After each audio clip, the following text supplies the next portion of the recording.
आपल्याला पाहायला मिळतंय. काय प्रतिक्रिया आपली काय सांगा? राष्ट्रवादी काँग्रेस पक्षाने जे आज अभूतपूर्व यश मिळवलं ते आम्हा सर्वांचे नेते, राज्याचे लोकप्रिय दिवंगत उपमुख्यमंत्री अजितदादा यांना मी हा विजय त्या ठिकाणी समर्पित करतो. रायगडच्या जनतेचे मी आभार मानतोच, परंतु या संबंध कठीण कालावधीमध्ये जनतेची, कार्यकर्त्यांची एकतरीची परीक्षा असते.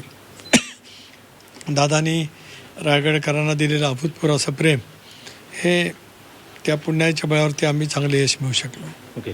परंतु कुठं त्रिशंकू परिस्थिती ही पाहायला मिळते. कुणाची सत्ता येईल हे सांगितलं जात नाही. कुणाची मदत आपल्याकडून घेतली जाईल? नाही, मी वारंवार हे स्पष्ट केलं होतं की राष्ट्रवादी काँग्रेस पक्ष आणि भारतीय जनता पक्षाची आम्ही युती केली. दक्षिण रायगडमध्ये आम्ही युती केली.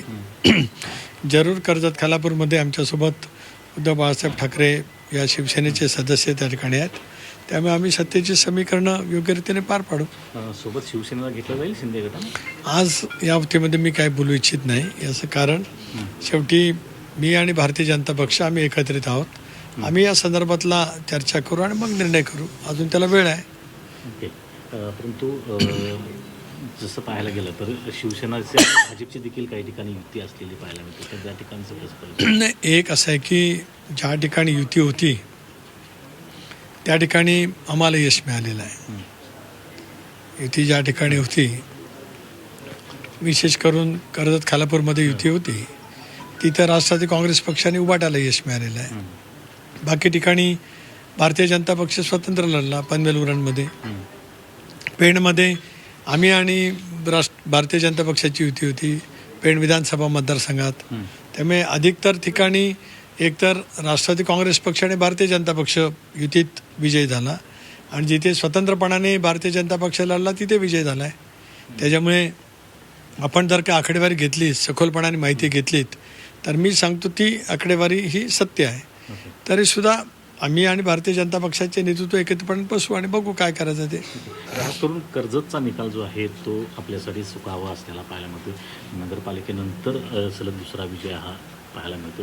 कारण त्या ठिकाणी महेंद्र तोरवे वारंवार तुमच्यावर टीका करत होते, अगदी खालच्या भाषेमध्ये जाऊन टीका करत होते. काय उत्तर द्या? त्यांच्या टीकेला जनतेने चोखपणाचं उत्तर दिलं आहे. कर्जत तालुक्यामध्ये 6 जिल्हा परिषद 6-0 आणि पंचायत समितीच्या 12पैकी 10 जागा खुद्द त्यांच्या घरातल्या उमेदवारांसुद्धा दारुण पराजयाला सामोरं जावं लागलं. याचा अर्थ कर्जतची जनता सुज्ञ आहे.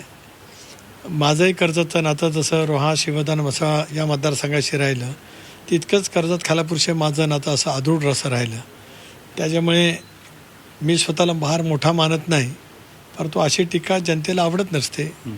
आता तरी जनतेने दिलेल्या लोकशाहीच्या माध्यमातून जे काही चोख उत्तर दिलं आहे त्याच्यापासून काही माणसं शहाणे होतील असा विश्वास वाटतो.